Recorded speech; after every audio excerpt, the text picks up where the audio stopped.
Dans cette vidéo, on va s'intéresser à deux choses. Premièrement, le Bitcoin et quelles sont les prochaines targets pour celui-ci. Et puis ensuite, on va se tourner vers les altcoins puisqu'il s'est passé des choses plutôt intéressantes ces 7 derniers jours. Du coup, on va directement aller sur le Bitcoin pour commencer. Comme vous le savez, mais c'est bon de le rappeler, le Bitcoin, c'est la locomotive. C'est lui qui va donner le tempo, la tendance pour l'ensemble du marché. Alors, ce qu'il faut bien savoir, c'est que la dominance Bitcoin est toujours à 64%, d'accord? Et je ne vois pas la dominance Bitcoin chuter dans les prochains jours ou les prochaines semaines. Ça signifie donc qu'aujourd'hui, de manière générale, ça dépend de votre profil, c'est toujours la même chose, mais pour moi, la crypto la plus importante dans un portfolio, c'est le Bitcoin, clairement.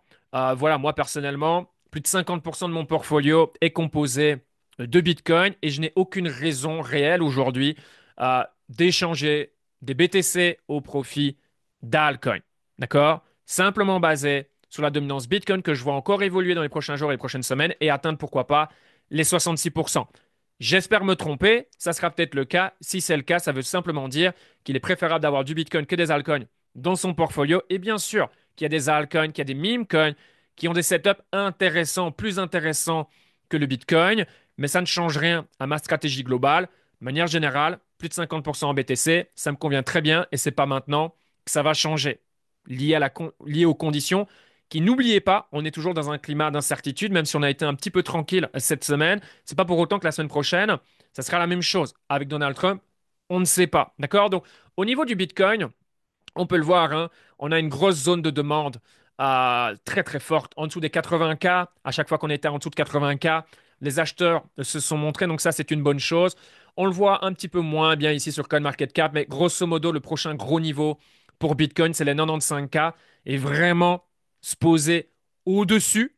Ensuite, la prochaine target, ça sera de mémoire les 99, 98,5, quelque chose comme ça entre 98 et 99 000. Et puis ensuite, ben, la target finale, on va dire, c'est le plus haut. Le plus haut historique sur le Bitcoin est à hauteur de 109 000 dollars. Et là, on sera en nouveau territoire, de nouveau plus haut historique.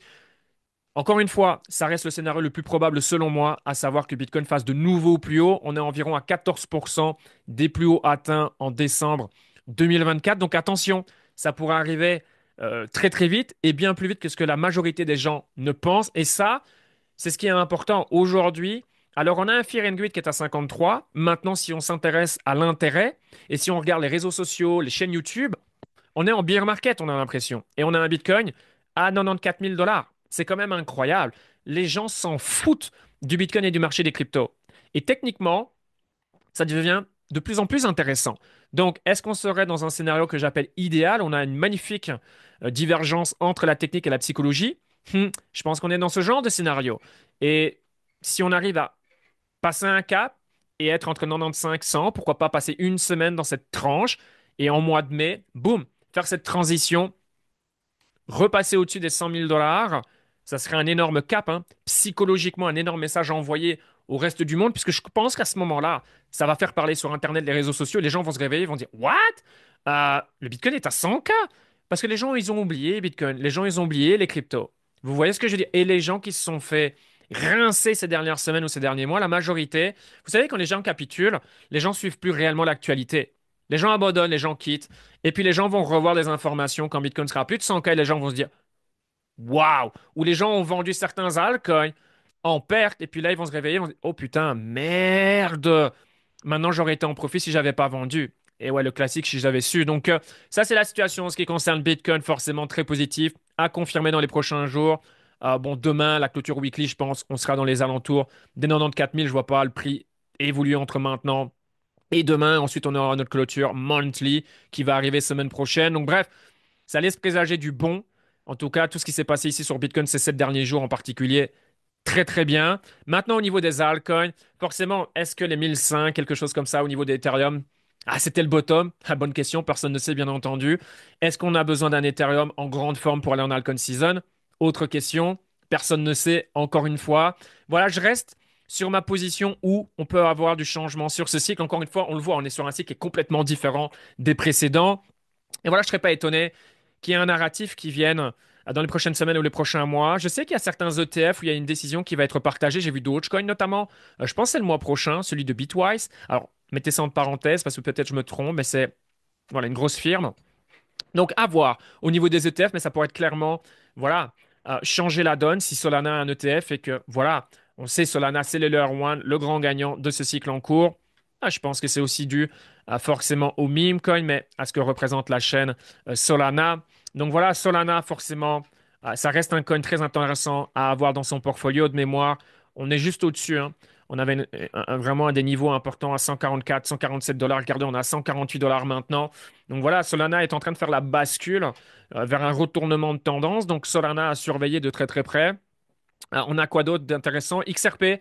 XRP, je suis très curieux de voir comment ça va évoluer dans les prochaines semaines et les prochains mois. Vous devez comprendre avec XRP, c'est un énorme culte. Il y a une énorme communauté. J'appelle ça des aficionados, un petit peu comme dans le football. Et ça, c'est des choses que vous voulez voir.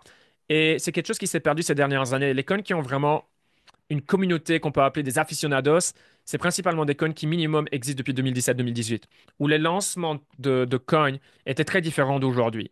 Là, à l'époque, les gens participaient vraiment au début et à la croissance du coin, et XRP a créé des millionnaires, des multimillionnaires, Ethereum pareil. La personne qui m'a coaché en 2018 quand j'ai démarré, c'est comme ça qu'il a principalement fait fortune, c'est grâce à XRP. D'accord? Et par après, je voyais que XRP avait toujours une énorme influence dans son portfolio. Alors que XRP, c'était pas réellement le coin réellement à avoir par après. Mais ça lui a permis de faire des millions de dollars. Donc forcément, il y a un attachement. Donc il y aura toujours des gens pour acheter les bas. Et XRP, je ne pense pas à quitter le top 10 depuis je ne sais pas combien d'années. Donc ça, c'est un avantage que ces coins ont, que ce soit XRP, Ethereum, Cardano. Pourtant, c'est une chaîne qui sert strictement à rien. Mais voilà, est-ce qu'on va avoir ce nouveau narratif, notamment Made in America? Est-ce qu'on va avoir de la part de l'administration Trump, pro-crypto, des annoncements intéressants pour les coins crypto? Enfin, coins, ouais. America, comme ça a été partagé ces derniers mois, maintenant plus personne n'en parle. À voir, c'est possible, tout est possible avec cette nouvelle administration. Donc il faut être ouvert à ce genre de choses. Bien sûr, Sui, qui est en train de grimper, il est maintenant 11e au market cap. Il y a de ça quelques semaines, il était plus de 20e. 11e, 61% ces 7 derniers jours. Forcément, ça fait plaisir. C'est l'alcoin. Je peux vous le partager, hein. C'est l'alcoin sur lequel j'ai le plus investi. C'est ma plus grosse forte position altcoin dans mon portfolio. Donc forcément, 61% sur ces 7 derniers jours. Voilà, gros impact sur mon portfolio. Donc on prend. Mais au-delà de ça, voilà, c'est ma thèse. Et ce depuis des mois. Suisse est pour moi le petit frère de Solana. Donc le nouveau Layer One qui va être le grand gagnant de ce cycle. J'ai pas été surveiller la TVL ces dernières semaines. Je sais qu'on avait fait des plus hauts en janvier 2025. Après, voilà, avec les conditions du marché, de manière générale, hein, les chiffres sont descendus pour tout le monde. Mais voilà, encore une fois, c'est un peu une version améliorée de Solana sur les deux aspects, la vitesse, les frais de transaction et cette volonté d'aller dans le Web3, le gaming. Et ça, pour moi, c'est la bonne direction à prendre parce que c'est là où je vois de l'adoption réelle pour les cryptos dans le futur proche. Vous comprenez? Et là, il y a des rumeurs de partenariat avec Pokémon, rien que ça. Probablement annoncé à la conférence le 1 et 2 mai. Donc, à voir. Est-ce que c'est buy the rumor, sell the news sur du court terme? Possible à suivre. Et puis Avax très très bien dans le gaming justement. Il y a eu pas mal d'annoncements positifs, mais avec les conditions du marché, forcément, ça n'a pas été pricé. Donc voilà, Avax, je maintiens ma position. Je crois que j'avais fait un réel sur Avax qui date d'il y a 1 an et demi, et on était environ dans ces zones de prix. Donc j'aime beaucoup Avax. En fait, le message que je veux vous partager ici en ce qui concerne les ALC, c'est mon positionnement. Déjà, la Bitcoin dominance est à 64%. Si vous la mettez en weekly, il n'y a aucun signe de ralentissement. Donc pour moi, j'ai été clair là-dessus, et ce depuis des semaines. Dans mon VIP, j'en parle depuis plusieurs semaines, je sais même plus, voilà. C'est même très répétitif. Mais parce que déjà, l'investissement, c'est pas de l'entertainment, c'est pas du divertissement, c'est pas Netflix, hein. Donc si pendant 2 mois, il faut dire la même chose parce que c'est les informations les plus importantes, on va partager les mêmes choses pendant 2 mois. On vient pas sur les marchés pour avoir du fun ou ce genre de choses. On vient sur les marchés pour faire de l'argent, pour performer.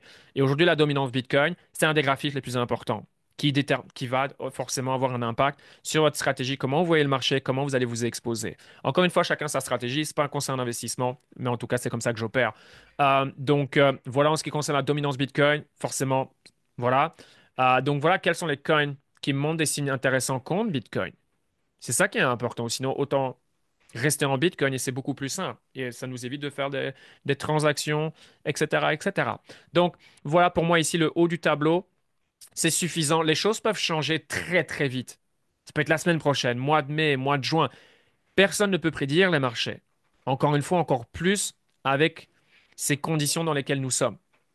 Mais là, on a une opportunité qui est incroyable, qui est pas besoin d'aller à la page 2, à la page 3 de ce CoinMarketCap. On peut rester dans le haut de tableau et voir des choses super intéressantes, hyper liquides notamment. Voilà, PP. PP 24%. Quelqu'un qui est bullish sur Ethereum, je vous donne des exemples. Ben, les meme coins, pour moi, ça va être le narratif. Si on a une Alcon Season, ce que je pense, euh, au passage la plus détestée de l'histoire, euh, pour moi, les meme coins vont surperformer tous les autres narratifs. Qu'on le veuille ou non, c'est comme ça. Donc, Ethereum, PP, c'est un peu un choix logique. Regardez, ces 7 derniers jours, 24%, c'est pas mal, hein. Sur un market cap à 3 milliards, 3,8 maintenant. Euh, Tao AI, forcément gros narratif qui n'a jamais connu de cycle haussier d'Alcon Season, donc il n'y a pas de barrière psychologique, il n'y a rien. On est en nouveau territoire, personne ne sait qui il sera, le cheval gagne, impossible de le savoir. C'est ça qui est cool avec le secteur AI, bon, ce qui rend les choses difficiles aussi. Donc si on a une allocation sur ce narratif, d'un point de vue stratégie, c'est là où il est préférable d'avoir plusieurs coins que de miser sur un, parce que c'est difficile de pouvoir pick le gagnant. Si c'est la stratégie utilisée, alors autant se concentrer sur un top 100 et on minimise les risques. Il est peu probable qu'on flingue. Vous voyez ce que je veux dire? Maintenant, est-ce que c'est là où il y aura le plus de jus, le plus de retour sur investissement? Probablement non. Sauf si le coin il explose littéralement. Et imaginons Tao, il est numéro un, mais et il fait vraiment la différence par rapport au reste. Bon, ok, même par rapport à ici, ça peut être intéressant, voire super intéressant. Encore une fois, c'est lié à ce qu'on recherche, ok? Donc voilà, petite touche AI ici. Euh, voilà, Bonk, plus 50%. Memecoin sur la chaîne Solana. Jupiter, 23%. Donc voilà, Filecoin, plus 32% ces 7 derniers jours. Mais voilà, c'était pour moi dans le top 100. L'un aussi pas le graphique le plus intéressant de ces dernières semaines. Voilà euh, partagé au passage dans le VIP. On a fait plus de 100% maintenant. On reste sur des niveaux super intéressants, hein. Je pense que Fartcoin, ça peut être un des meme coins qui va le mieux performer, même à partir d'ici. Risk Rewards. Donc, définitivement, Fartcoin, un meme à surveiller, à server. Bref, il peut potentiellement avoir pas mal de choses super intéressantes. Helium, Brett, voilà, quelqu'un qui est bullish sur Coinbase, la chaîne Base.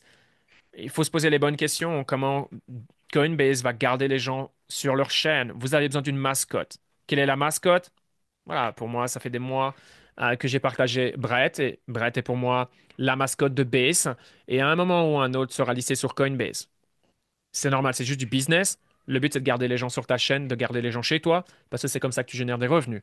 Et on peut voir Brett revient dans le top 100, 96% ces 7 derniers jours. Donc plutôt pas mal. Dog with Hat, 58%. Bref, vous voyez dans le top 100, les meilleurs performeurs sont des meme coins. Ça vous montre que, encore une fois, si le marché repart, fort probable, il n'y a jamais de garantie que ça soit le narratif le plus dominant. C'est là où il ne faut pas tomber dans le panneau. Faites ce que vous voulez, mais je ne vous recommande pas de 40% de votre capital d'aller sur les meme coins. Là, attention. Ou alors vous devez être OK avec l'idée de...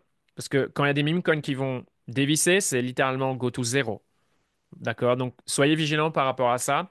La meilleure chose que je peux vous dire ici, c'est, selon moi, avoir une allocation sur ce narratif, voilà, c'est essentiel, mais c'est là où il faut, OK, est-ce que ça va être 3%, 5%, 8%, 10%, 12, 13, 15, plus? Waouh! OK, à vous de voir. D'accord? Encore une fois, il n'y a pas besoin d'être exposé sur 36 000 narratifs pour être gagnant. Il vaut mieux bien connaître un, deux, trois narratifs que d'être moyen ou de ne rien comprendre et d'aller absolument dans tous les sens. Vous comprenez? Également, un autre narratif qui pour moi va revenir en force, c'est le gaming. Et encore plus, si Sui Pokémon est confirmé, ça va créer de la hype et ça pourrait contaminer positivement l'écosystème gaming. Donc, à surveiller cette news si elle est officielle dans les prochains jours, dans les prochaines semaines. Donc, voilà un petit peu la situation. Aujourd'hui, ça peut vraiment évoluer. Donc, ce contenu, si vous le regardez dans une semaine, 2 semaines, 3 semaines, peut-être qu'il est plus bon. Peut-être qu'il sera toujours d'actualité, mais peut-être que ce ne sera plus le cas, dans le sens où là, voilà, on aura plus de confirmations. Et puis même, si Solana est à, je ne sais pas moi, 280 $, Ethereum à 2800 $, bref, vous voyez, il faudra aller plus bas dans le market cap. Il faudra aller prendre plus de risques. Et aujourd'hui, tout est une question de risque. Voilà pourquoi aujourd'hui, on est dans une configuration super intéressante à condition de savoir quoi faire, avoir une réelle stratégie, comment développer des positions, quel genre de coin. Parce que je ne vous dis pas ici que là, le top 100, peu importe sur quoi vous investissez maintenant, vous allez faire de l'argent. Non, non, non, non, non, non. 8 personnes sur 10 qui va faire, ça va perdre de l'argent. Clairement, c'est sûr. Donc non, il faut savoir où on met son argent, quel narratif, quand est-ce qu'on rentre, quel pourcentage. Donc je fais référence à la taille de position, comment on y va. Ah, c'est pas la PlayStation, c'est pas les jeux vidéo, c'est pas le casino. Alors, je sais, beaucoup de gens viennent avec cette mentalité, mais ça, c'est les gens que vous voulez pas copier. C'est des gens qui, au final, perdent et permettre aux autres de faire de l'argent. N'oubliez jamais que quand quelqu'un perd, quelqu'un gagne. Donc, non, aujourd'hui, il faut prendre l'investissement très au sérieux. Et je garde ma position aujourd'hui que voilà, Bitcoin va faire de nouveau au plus haut quand, je ne sais pas. Pas de boule de cristal, personne n'en a, mais qu'on va avoir une Alcon season la plus détestée. Voilà, parce qu'on est sur un cycle très compliqué, beaucoup de gens ont la tête sous l'eau, il y a des gens qui ont capitulé, beaucoup de gens ont capitulé, et l'intérêt est au plus bas. Et je pense que beaucoup de gens vont courir après les prix. Je pense que Bitcoin va surprendre plus d'une personne de par les prix, parce que les gens se font une fixation sur les prix et qu'on va voir de nouveaux acteurs venir avec des capitaux super importants dont Bitcoin va bénéficier. Et puis ensuite, à voir où le reste de la liquidité va aller. Quel narratif, quel altcoin. Donc, par conséquent, comment tirer son épingle du jeu de ce qui va se passer potentiellement dans les semaines, dans les mois à venir. Mais je pense vraiment que on peut avoir une situation un peu comme 2020. On a une première montée, puis boum. Et puis là, les gens, ouais, c'est bon, c'est fini. Et puis là, sévère. Euh, voilà, je pense qu'on va avoir la même chose, du moins. C'est le scénario le plus probable. Ça ne veut pas dire que c'est une garantie, mais et là, on va dire on a gagné en probabilité ces derniers jours. Et si c'est ce qui se produit, je pense qu'on peut avoir des gains exceptionnels dont les personnes qui feront les bonnes choses s'en souviendront définitivement pendant très, très, très, très longtemps. Donc voilà un peu mon point sur le marché des cryptos. En ce moment, focus sur le haut du tableau de manière très générale. Ça ne veut pas dire encore une fois qu'il faut pas aller en dessous du top 100. Il peut avoir des trucs super intéressants. Donc pourquoi se priver? Chaque trade, chaque invest est unique. S'il y a une opportunité, voilà, c'est juste, OK, est-ce qu'elle a sa place dans mon portfolio maintenant? Ça, c'est la question. D'accord? Donc voilà, c'est tout pour moi dans cette vidéo. Sur ce, passez un excellent fin de week-end. On se retrouve pour une prochaine vidéo. Si vous voulez davantage d'informations crypto, n'hésitez pas à rejoindre mon canal Telegram gratuit, disponible en description. Sur ce, à la prochaine. Ciao, ciao, ciao.